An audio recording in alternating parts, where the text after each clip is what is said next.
So I just ran through and got some beans and peas and onions for the relatives because Mr. gonna go over to help them work on something in their basement flooded out, and it's always something. We all going through something, you know what I mean? So we in a position to help them with those things because we're all we got in this world right now. Anyway, there's Buffy.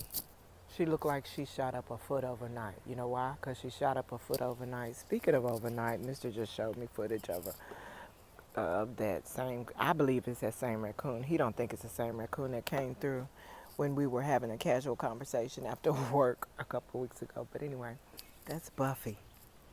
Yeah, she shot up a whole nother like foot. This is Blue. I'm gonna just put the water in her in just a second. These are my red onions. I just scalped them to send to the relatives. These are some of the ones I just scalped to send to the relatives. This is Vars. She's happier now. Smack her a couple times. Y'all know you gotta abuse your plants a little bit. It's like life. You know how we ask, why did this thing happen to me? To keep you strong for when other stuff happens. Brinjal, eggplant, Tommy. These are my Tom Thumb peas, and they have been going on and on and on since the beginning. I had 2 planters full of these. I let the first planter plant out and give me seeds, and it did. In fact, 4 of them are here. 1, 2, 3, 4 are surrounding rows down here. Because it occurred to me this would be nice. Look how nice and green and full and fruitful. I harvest from this every single day. The more I harvest, the fuller she gets, like I said, so she can push out more flowers. So my test with her is to see how long that will happen. So I've been harvesting from her obviously early because they're peas. Actually, not even snap peas, are they? English peas? I need to look up and see what kind of peas. I get peas confused sometimes. It's not always easy to know which pods you can and can't eat. And some of the pods that claim you can't eat them are delicious as new peas. And some of the peas that claim you can eat them are just as fibrous and veiny and fibrous as they want to be. So sometimes you just got to experience the grow and see what happens. But I decided that I'm in love with these. I'm glad I did not ultimately get rid of them, which is the same reason I'm not getting rid of my tiny Tim tomatoes or my micro Tom tomatoes, because you never do know. You never know when it's convenient to have those things growing in just a little small space. Matter of fact, I should actually grow a micro Tom tomato in the house. But I'm not going to do that because that would be such a waste. Again, that's a tomato where I can sit down and eat the entire yield from the whole plant in one sitting. So it's kind of a waste. Now these I can eat in one sitting, but the thing about that is it's going to produce more, isn't it? So I actually have a planter of these growing in the house because I wasn't sure. I believe peas are self-pollinating, but we're going to see. You know what I mean? Because I think this will be beautiful to have inside without the spider webs and whatnot. Not that there are a lot of spider webs or anything. There aren't very many insects or anything, but right here next to the soil line, the insects are pretty happy. Anyway, this is Jolly's grandbaby, Jachère. I need to cut the side branches off and start new plants, but I have so many. 3 other plants that I need to be just as generous this season. This is BB's BB's kids. I needed to keep those in water until they got like this, and then they can take a drought, but not before that. So they're all suffering pretty much. I'm going to replace all 4 of these 4, 5. We'll get through it. We'll deal with it. These are Hazel's grandbabies, and they are thriving, aren't they? I'm going to come and harvest these outer branches and then let the rest of these, maybe I might break a couple of more off. Oh, look at that big juicy bitch. I know you fucking lying. Look how juicy you are. Oh, yeah. Big old turd. Look at that big turd.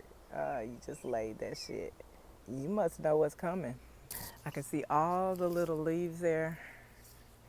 in this little planter, and I can just get those worms as soon as they get laid. With this towel, get some water. Whew. So as I was saying, I like that I can see all the leaves. This is why they're primarily undamaged, because I can come out and just jet spray any eggs and worms off of all these leaves. And that's why I like to keep my brassicas on the deck. Brassicas on deck. But that's why I like to keep my brassicas on deck, so I can stay on top of the pests. Further into the yard, I grow things that are less susceptible to pest damage. Not that the insects know better now, because since they started gassing the nation from north to south as a whole, I think the insects are pretty bright, and so we're having a lot less issues than ever, I think, in general. And then on the other hand, we're also having, some people are having more severe issues with whole new ass insects that people have never seen before. So shout out to you guys who are battling with that. This is Bryn. She's new here and very happy. Seems to be happier in this pot than she is in the brick bed, but that could be something else that I'm not aware of just yet. This is Rose. She is happy. I have a rose that is voluptuous with the leaves right now. So I'm glad about that. I've been actually using the leaves very different various ways. I think they deserve their own entire video, and so I'm going to do just that. Actually, this whole plant deserves its own entire video, because believe you me, it is not limited to sorrel tea.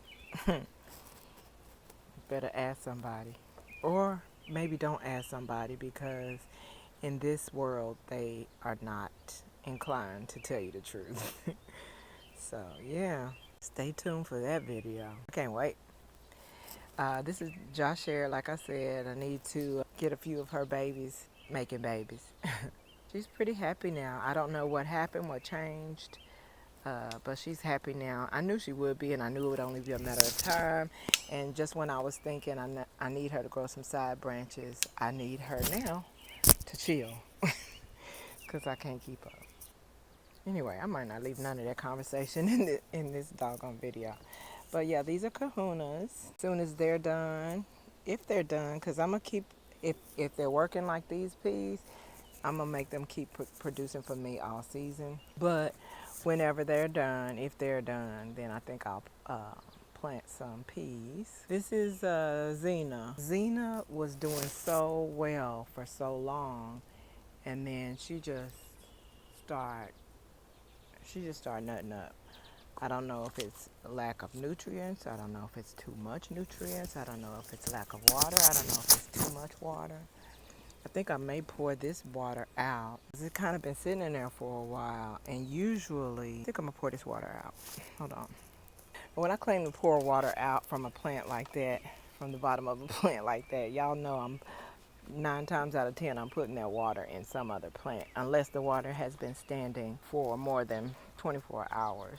I might do it in the front as well. I'm kind of hesitant to do it in the front as well, because I'm a lot more likely to harvest from peas out here on the deck on a daily basis than I am in the front. I'm not stepping out there to the people for that long. This haze is still out here, I think.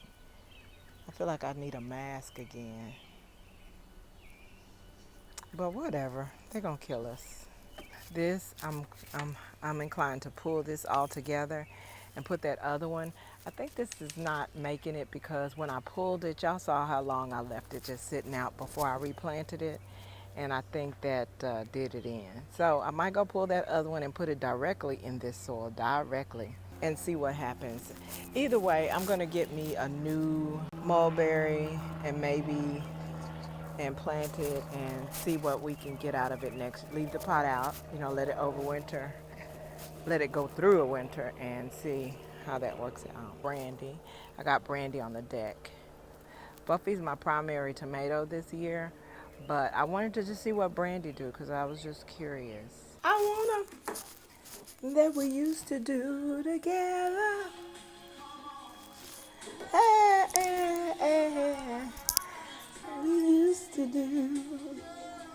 better not bunny kick me.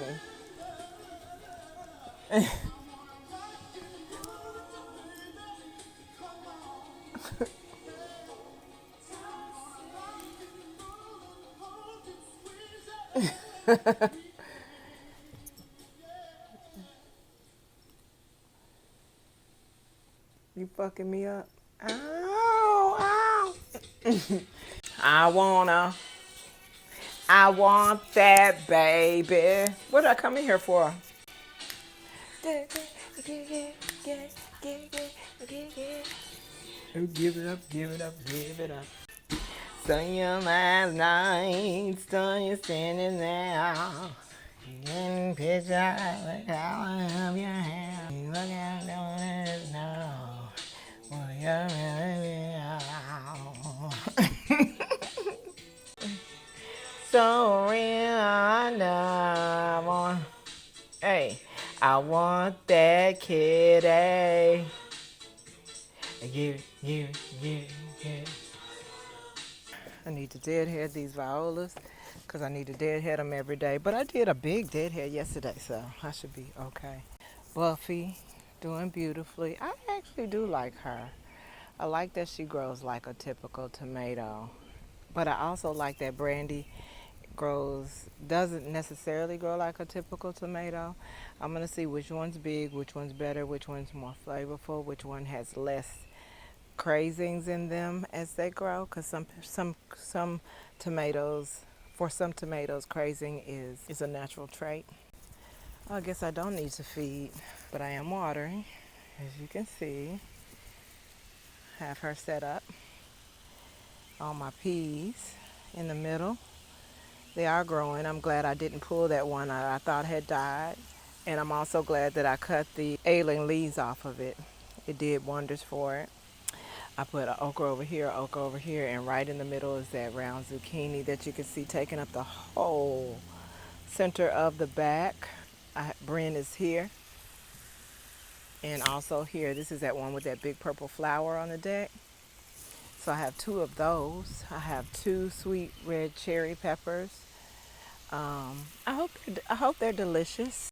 If they are, I think they'll replace candy on the actual deck. Because I know candy is going to be specifically reserved for side hustle purposes to benefit colored folk. I got a couple of more lamb's quarters over here. Here's Xena. You can see her first fruit is still swelling up. Oh shit, she got another one coming back there, right there, two. So I'm gonna cut these bottom branches. I do not like the prickliness of those leaves, and that was one of the reasons I did not grow it. That is what, oh, it stuck right in the, I threw it and it stuck right in the wall. I was just talking about the prickly thing. It stuck on the wall like that carnival ride where you jump and you stick on the wall. It's going round, around, around, around, around. What's that? There's the only surviving okra, literally the only surviving okra. I want to pull this carrot. I'm pretty sure it's ready, but I'm going to wait. When I see beans dragging the soil to the point where they're bent up like that, I try to cut them off. Buffy out here look like she's hungry too. This is the other mulberry that I'm just going to pull and put directly in that pot and see what happens. If it fails, then I'm just going to get a new mulberry and stick it in that pot and let it sit in that pot over winter. And then we'll have what we have next year, whatever that happens to be. So sugar beet back there. I just pulled my cucumber vine back toward this bamboo to climb. I think that is a winged bean back there. I think this is a Gus bean. I believe that's Vera back there. I could be wrong, but I think that's Vera. Hope so. And I think that's Gus. And I think so. Hope so. We shall see. That's Vars. That's Aconcagua. Oh, and that's a moringa. That's that random moringa that was spinning all around itself, weird like. I just stuck it in the ground because I've never stuck one in the ground, and I wanted to see what it would do here. Plus, if it does wonderfully, those trees are easy to pull, replace, replant, whatever, if I wanted to. And if it does well in the ground over here, I'll put it in the ground over here every goddoggle year. Every goddoggle year. Because it'll get tall enough where it won't get in the way of other plants. So we're good on that. This is my really huge lamb's quarter. I pinched off the top so it didn't go to flower. And I think because it's in the shade over here, it's able to continue to grow without going to flower too quickly, and the leaves are able to get much bigger. Now, because it's considered to be a tasty spinach substitute, and I don't say that lightly because most things that they claim are nice spinach substitutes are not. But this is. This is. And in fact, the raw leaf is really kind of on a sweet and nutty side to me. And I wanted to see if I get the leaves any bigger. Like I said, if I'm going to use something for food, they're really pest resistant too. But then, isn't that the beauty of weeds?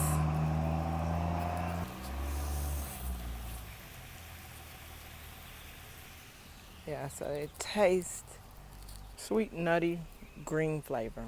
Yeah, they're not bad. So I put them in salads.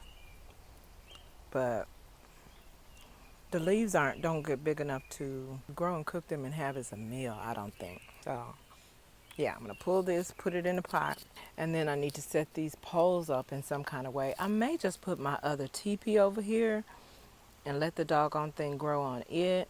Sonny, where you at? Girl, I'm hungry. Sugar beet leaf. Sugar beet leaf. You know what? I did that last year and it really worked out well. I'm gonna go cut some of these big ass leaves in half on Buffy. Oh, not yet, because right now I'm using the leaves to see. That's the kind of little thing that people will forget in their basic instruction video. If I do a whole video on tomatoes, that's something that I will forget to tell you guys, you know, because I'm so strong on pruning. I prune like from jump, right? Although I have found a standard little practice to go by to help people know when to prune. I want to say how much, but it's hard for me to say because I be pruning. Man, we besties. Me and this bitch here. I do a little bit of pruning every day of something, not of the same things necessarily. These excess branches from the peas that hang over, I prune all those off and put them in my pea Nana soup. Pea Nana brew. That's what I call it. I call it pea Nana brew. It's specifically a brew rather than tea. I know, y'all know I got to do everything different from everybody else. So I call mine a pea Nana brew and throw them in the pile. Oops. I'm trash. Look what I just did. I threw it over there and it still had the soil attached to the roots. Yeah, so I deadheaded these. They don't need to be deadheaded again. I guess I could get away with deadheading them twice a week.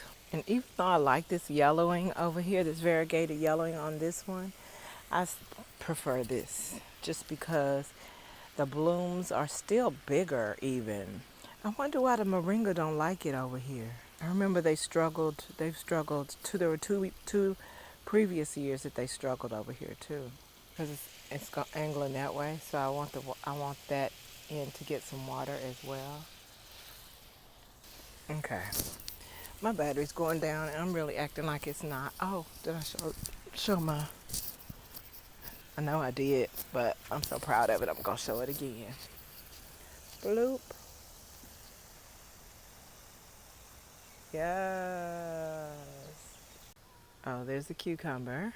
Behind her is, I've been calling her my privy cukes for the longest. So I just gave her a name because I realized I gave everybody else a name and she doesn't have one. She's too young for me to call her Karen, so young Karen is who? Becca. Hey, Becca. Plus, I don't want the name Karen in my yard. Plus, she's sweet and I like her, so I'll just use the forgotten terminology for little white girls. Whoa! What the fuck? What the fuck happened? Oh my God. I need to know if my neighbors need a fucking rhubarb root. What the I don't know what happened. I broke off some flowers last week. I broke off about 4 flower stalks. And that's it. Those leaves are 2 feet. The largest leaf is 2 feet.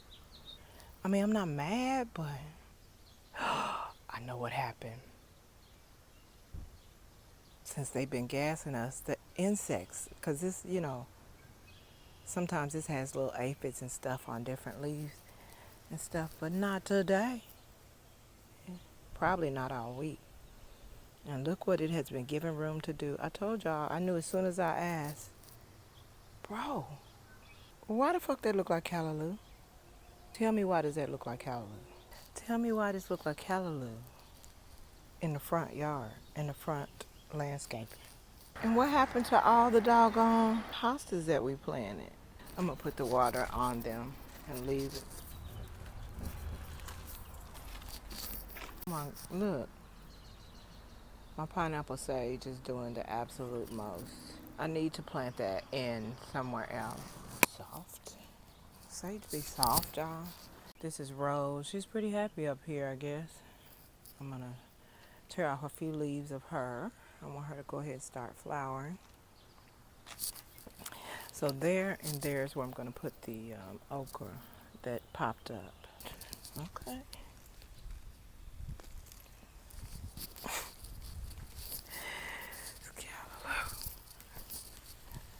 Callaloo, y'all.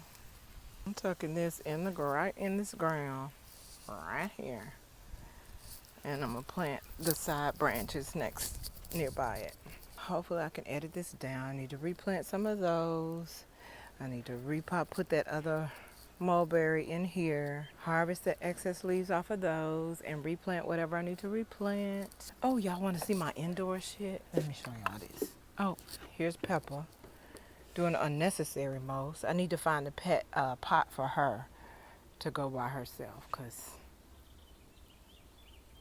no, why is she a Christmas tree right now? Why is she a Christmas tree? What you doing, girl? Oh, she think we playing. You think we playing? You think mommy playing? You think mommy playing with you? Okay, let's play. Rose of blue, I'm gonna do this world for you. Hey, baby. Shake you down. Let me shake you down. Let me shake you down. If you wanna love as you need, come on, let me shake you down. All the way to hell. My mind, I wanna get down. Won't be perfect. Tell me, can you stand it? Can you stand the rain? Ooh. No pressure, no pressure from you, baby. Yes. These are peas, y'all, indoors. I have never seen it done. I have never seen anybody talk about it. I have never seen it accomplished, and I'm going to try to do it. We've all seen everything accomplished indoors under grow lights, right? But I'm going to try grow these peas right in the doggone window. Right, hopefully it works. And when it does, I'm then going to, anyway, never mind, I know it's going to work. So These are 11 peas. They're going to fill up this whole thing, and they're going to be so yummy and delicious and abundant. And we're going to have peas year-round whenever we want to. And we're going to be able to snack on them early. We're going to be able to harvest them late and have sweet peas, whatever we want. Now, I felt like all of them came up except one, which I still thought was a pretty great germination rate. But knowing myself and how I could trust my own experience, I was I was in denial. I was like, no, ain't no way this one didn't come up. There's no way this one didn't come up. Maybe the new trash version of this soil has a stick laying over the seed where it can't really see the light just now. I don't believe I didn't get 100% germination. So I didn't replant the seed. I did not replant the seed. In the process, I went over here where it would approximately be, and I started digging around a little bit because I was like, ain't no way that fresh seed didn't produce a plant. And so I knocked this piece of wood over to the side, and then I saw this hard, knobby piece. It has a lot of knobby pieces of soil in it. I mean, this soil has a lot of knobby pieces of dirt. It's dirt though. Smush it. But lots of knobby pieces of dirt, much like this one. So I dug this one up and flicked it out of the way. Boop. And seems to be nothing but wood there. However, where is it? Yeah, seems to be nothing but wood there. However, when you flip that stuff up, get out the way. Get out the way. Boom! I knew it. I knew it. I knew it. And let the plant do what it do. So I am excited. I can't even tell you how excited I am about these peas. And don't get excited with me because we've been here before. We've been here before. But I'm going to go ahead and be excited. I'm going to be prematurely excited because that's what gardening is about for me. So yay! Success. Until it ain't, at least.